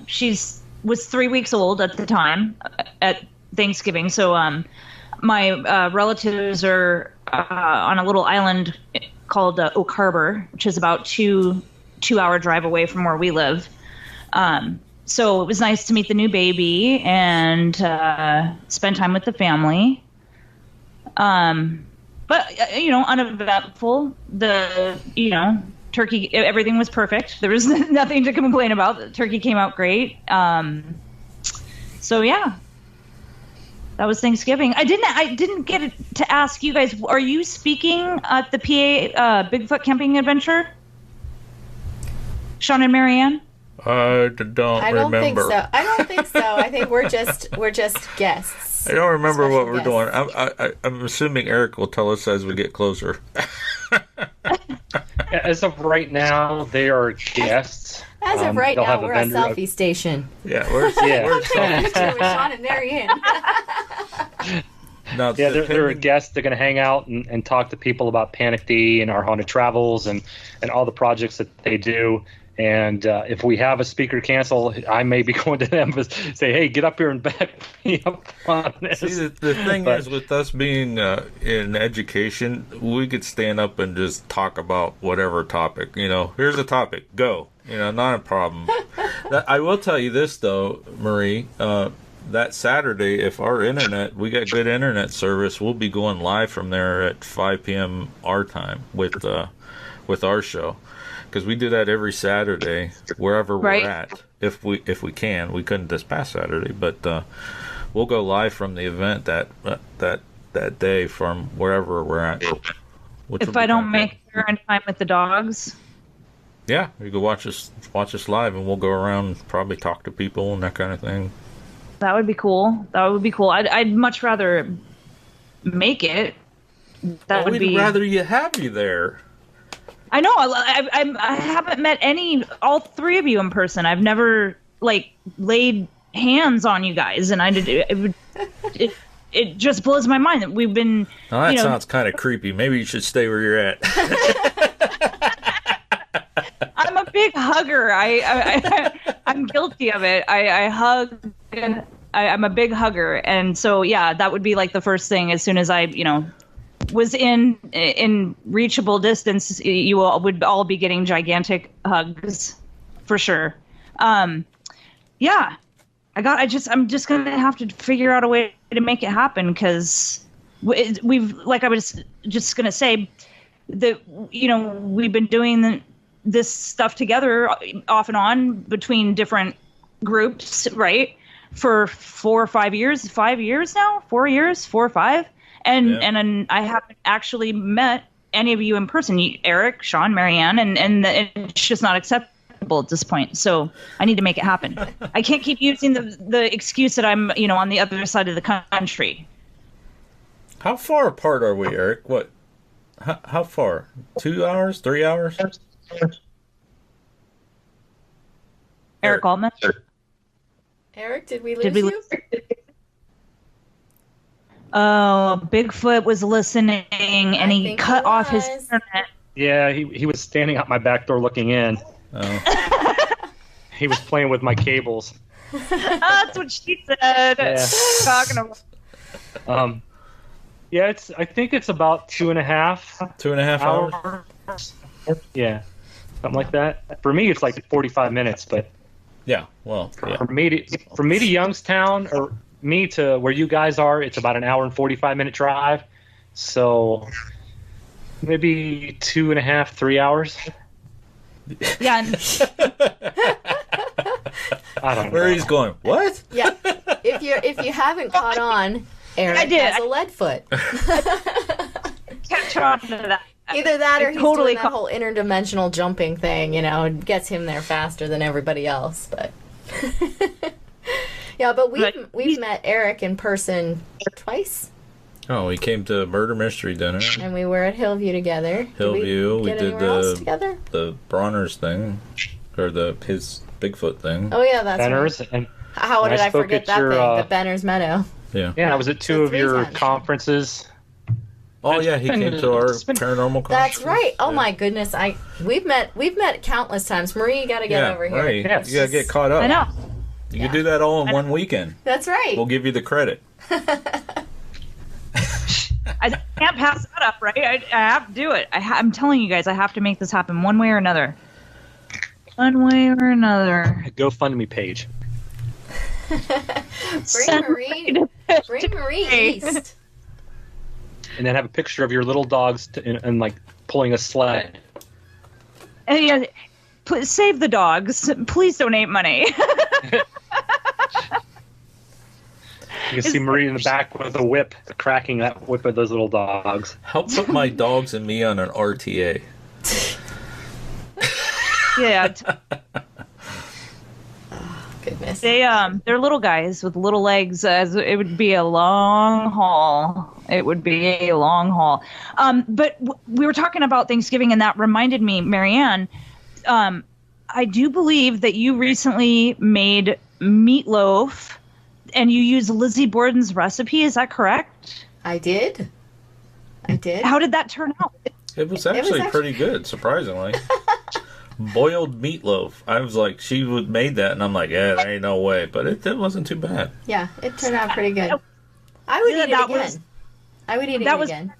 Because we're talking late 1800s, early 1900s, right? Mm-hmm. Yep. So what was some of the odd things the recipe called for as compared to a standard meatloaf that we would make today? Boiled. Sounds like boiled. Yeah, I mean, the rest of the ingredients were pretty standard ingredients. I mean, but the idea of just boiling it was the big difference. And Sean, even before we did it, he's like, really? Boiled meat? That just sounds gross, And then you take it out of the oven, and here's this like little lump of meat just flopping around in this water, But we took it out, and it tasted just fine. Yeah, but it kind of makes sense that they would have boiled it because they would have been cooking by heat, right. And it would have been, too hard temperature-wise to make sure it was cooked right. To keep it a specific temperature or anything like that. So, yeah. But, soda crackers and ground meats and, a few spices here or there, but all normal, basic tastes. Yeah, and historically, that recipe that she used was one where she wrote it down by hand for the neighbor, right? The neighbor actually wrote it. She read it off to the neighbor, and the neighbor wrote it, and the neighbor donated it to the Historical Society. Yeah. That's pretty cool. Now, was the meat fully submerged? Yes. That is weird. It didn't look very appealing. But it tasted fine. Yeah. Is this on one of your episodes? It is. It's under the haunted recipes section. Yeah, on YouTube you can actually group your videos together with playlists. So we have like different series, and there's one called Haunted History Recipes, and that one is in there. Yeah, it's in the Lizzie Borden series too, but yes. Yeah, that's in that one. And since we were talking about Thanksgiving, there's one that I just did. The Farnsworth House in Gettysburg. They're pumpkin fritters. So if you're still Fried into pumpkin. You can have that little recipe there. I haven't decided what I'm going to do for the Christmas one yet. But are you thinking of making the Lizzie Borden meatloaf for your Christmas dinner?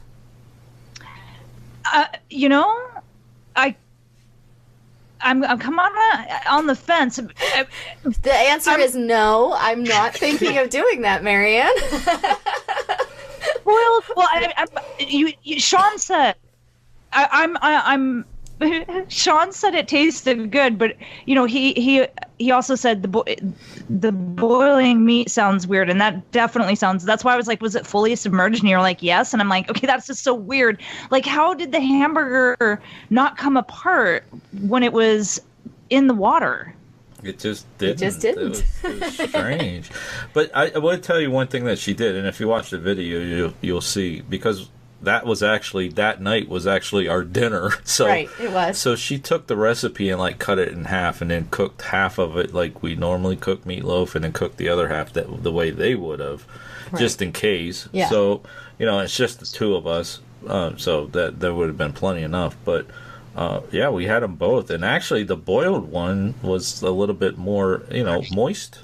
Mm-hmm. And it seems imagine that all that water. It seems like when you put that hamburger or whatever in that boiling water, it like seals it. It doesn't like soak in the water, which is weird because of the fat in the hamburger. It kind of like sealed it, and it just kind of cooked it better. Mm-hmm. Yeah, it was pretty good actually. Yeah, you'll definitely have to go watch the video because it's really cute how I cut it in the end. Yeah, the end is pretty fun. So you'll have to check that out. So what do you have? Oh, this is our Christmas episode. So what are you gonna do for Christmas? Are you gonna have a traditional Christmas meal, or are you actually looking to do something different? And that goes for both of you over there. Eric, I'll let you go first. Chicken. Well, Marie's a chicken. She's like, wait a minute, let me give it. I'm gonna pass. Oh, this I thought off. you said Eric was having chicken. No, okay. no, I'm calling Maria chicken. I think we're going to have our traditional Christmas dinner. I think the wife's going to cook, and I'm just going to stay out of the kitchen so I don't burn anything. And then I'll probably end up just relaxing and taking it easy that day. It's funny that you ask, because at Thanksgiving we were trying to decide what we were going to do for this Christmas. Because typically we would go out there on Christmas Eve and stay the night, and so we would have Christmas Eve dinner, and that was always prime rib. And then the next morning we have Christmas breakfast, which was like every breakfast item under the sun, But this year we're not going to be able to go out there Christmas Eve. We're just going out Christmas morning and spending the day. My husband and I both have to work Christmas Eve. So we haven't decided if we have to make the decision on if we want the prime rib or if we want the breakfast. Well, you said you're going to go out there for the day, so I say you do both. You get there early, you do the big breakfast thing for like a brunch, and then you have the prime rib for dinner, and then you go home. It's a great day. Do it both. But my mother-in-law is the one doing the cooking, and I feel bad enough that she has to do one. You could pitch in. Marie, let me give you a little tip, okay? Here's how this works. All right, so Marianne and I have been married for like 1,300 years now. Okay, so when we first got married, we would do the dinners here and invite everyone over, and then we kind of got like, wait a minute, this is a big mess. So now we travel. We go to her parents' house. We go to my mom's house, that kind of thing. So here's what you do. Say, that was pretty good. I'd like to take some of that home. So when you go out to your in-laws, you say, I really miss that prime rib. Do you have any leftovers? So there you get the meal for the next day.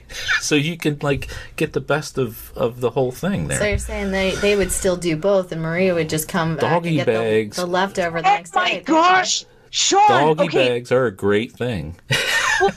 Okay, at first I was like, bro, I already do that, right? Like I get leftovers every holiday, but now I see the light went on, and I see what I'm saying. Because they're going to do the prime rib, whether we do it or not. There you go. I really missed that prime rib. Do you have any leftover? I really missed that tradition, and I've always loved it so much. Oh my gosh, I'm so glad that you told me that. That's such. This is why microwaves were invented. I mean, like I said, I always take home leftovers, but this is a way to be able to get both out of the deal, right? Absolutely. They can go ahead and do the prime rib on Christmas Eve, and then when we come Christmas Day and have the breakfast, I can be like, oh man, I'm so bummed I didn't get any of that prime rib, which I really truly would be, because I love her prime rib. It's delicious. And then she would be like, "Oh, well, I'll just send you home." And then I get both. There you go. Flattery is the best way to get anywhere.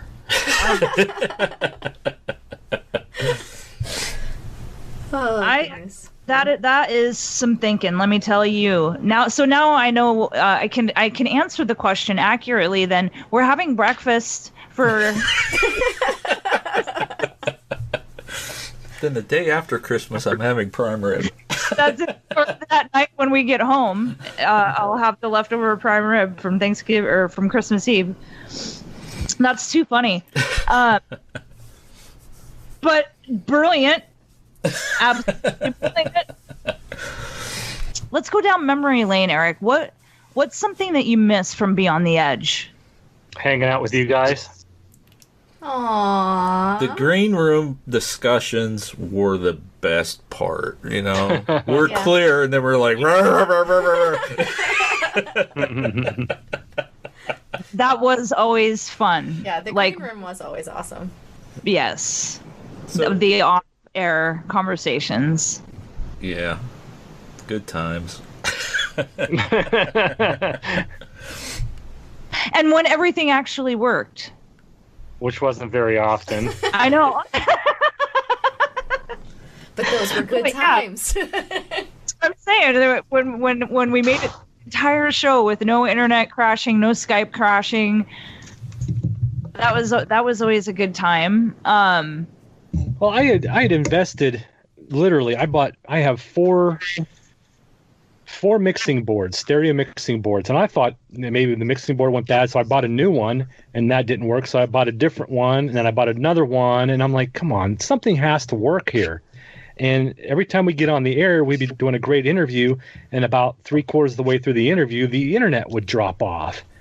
And I can't tell you how many times I had the cable company out to my house to check, and they'd be like, oh, the internet's fine. Okay, then why does it go off the air at certain times? And it's not just on Sunday nights when we were doing the show. It was going off the air all the time, 3 or 4 times a day. And they told, there's nothing wrong. It's your modem. So they replaced the modem, and the modem would work for about a day or two, and then we'd be back to square one. And that with the Skype, we get great guests on. We'd be having great discussions, and they'd either drop off of Skype, or Skype would freeze, or get distorted, or just cause a lot of feedback, and it became really frustrating. So I don't miss any of that. Right. That stuff, that was just a pain in the butt, and like I said, that was one of the main reasons why I don't do BTE anymore, or we should say we don't do BTEs, because I could never keep anything running. It was like the curse of BTE radio was the running joke we had. Mm-hmm. But I do miss the great conversations, both on and off air with you guys. I miss talking to the fantastic guests that we had on. We did the show for almost over 10 years, and we had anybody who's anybody in the paranormal, the ufology, cryptozoology, conspiracies, weird phenomenon. We even had podcasters. We had true crime authors on. We covered a variety of different subjects, and we had haunted house decorators on at one time. So we tried to give everybody a taste of something they might be interested in, and our guests were always so gracious with us, giving us their time, and we always had a lot of good laughs and a really down to earth.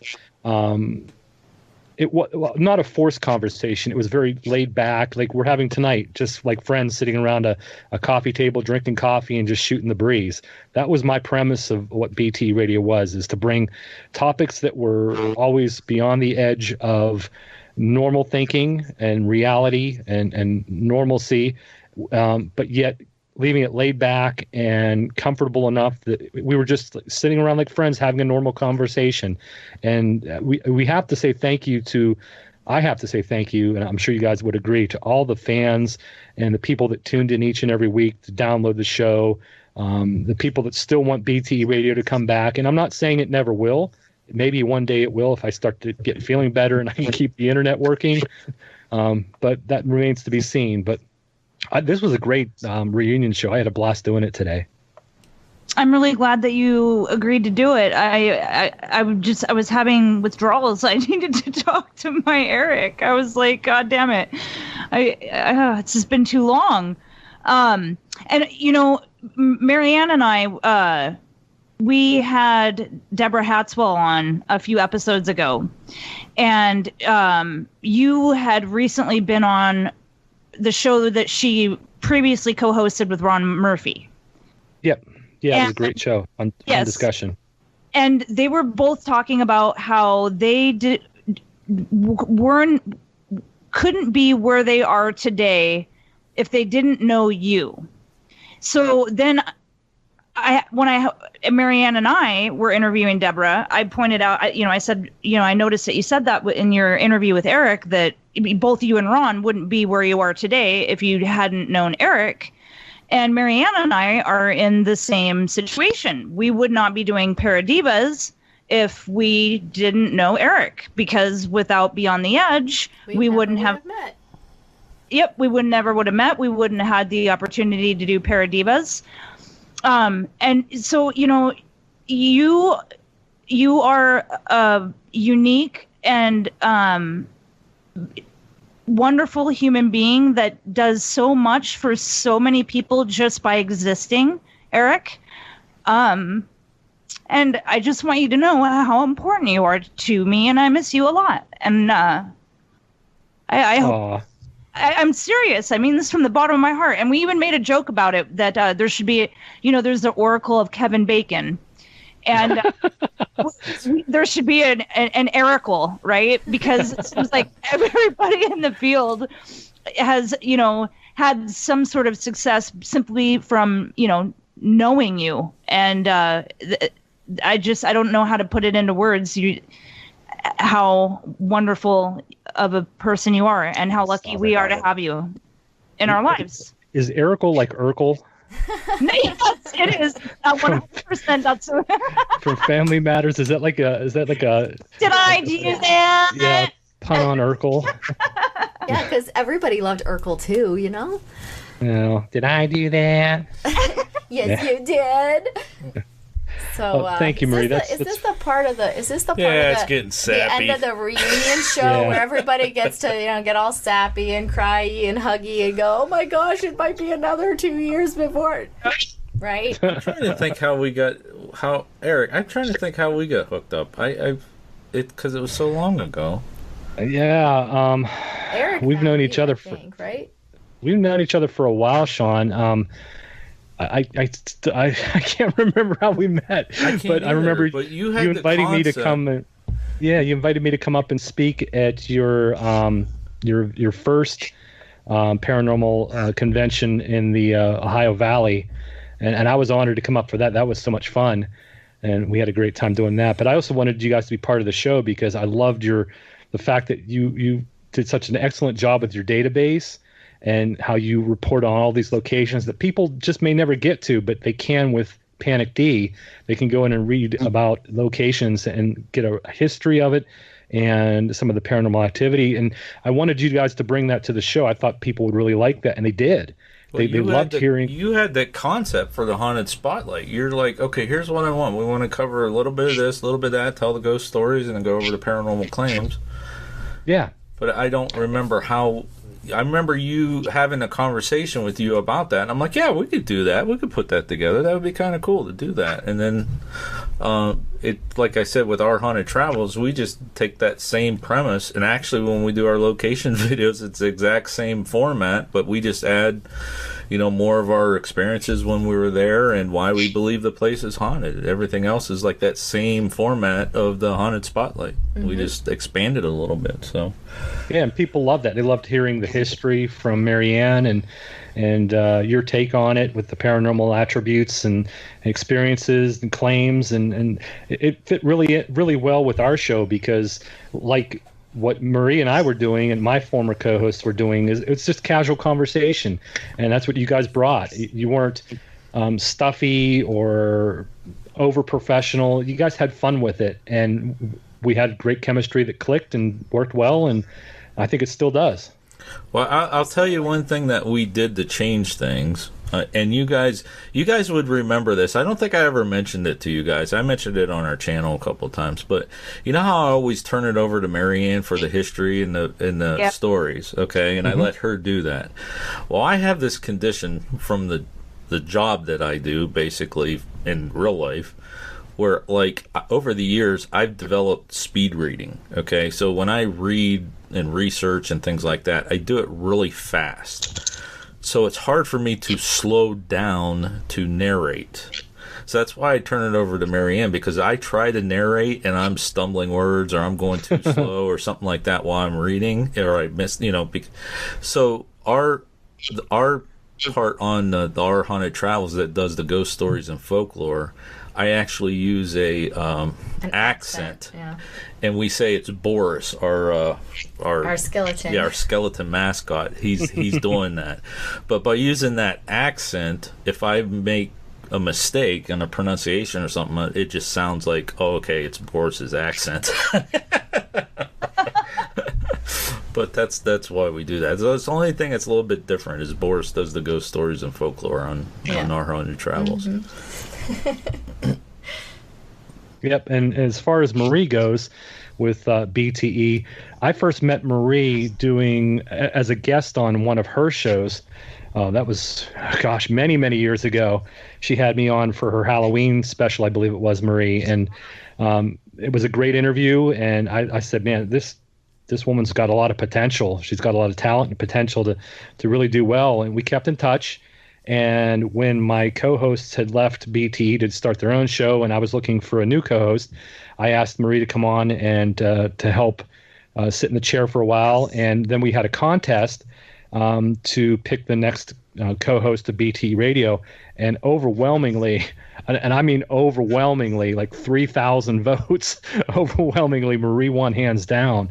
And that's the first time he's disclosed the margin. Yeah, it was like 3,000 votes that she got, and it was a very lopsided contest. And we had some other great contestants, and they got a lot of votes as well. But Marie kind of walked away with it, and I'm glad she did win, because even if she didn't win, I was going to put her in the spot anyways. I was going to rig it.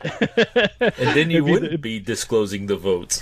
That's right. That's right. It would be BTE Watergate. That's right.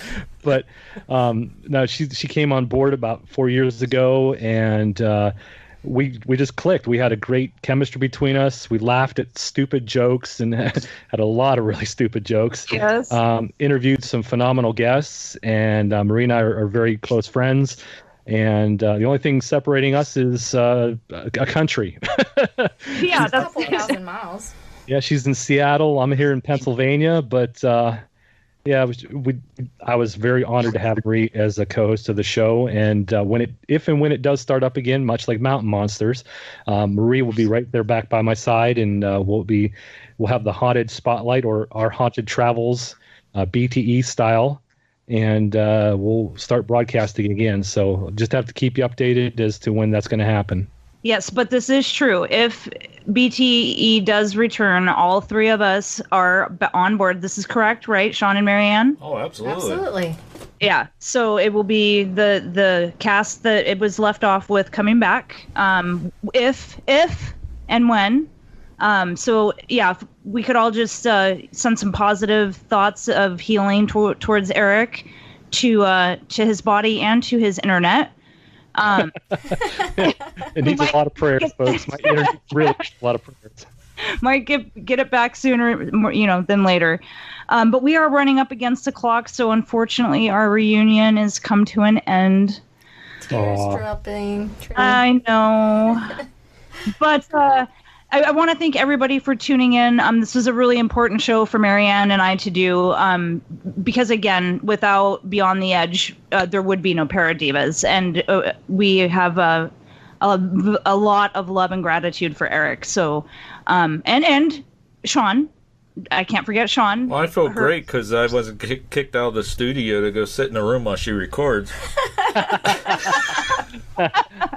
No, it was wonderful to have you on. It really was, and to hear your voice again as well. Because doing ParaDivas, we've chatted here and there a little bit, but Nothing like, BTE and hearing a haunted spotlight segment. So thank you both for being on the show.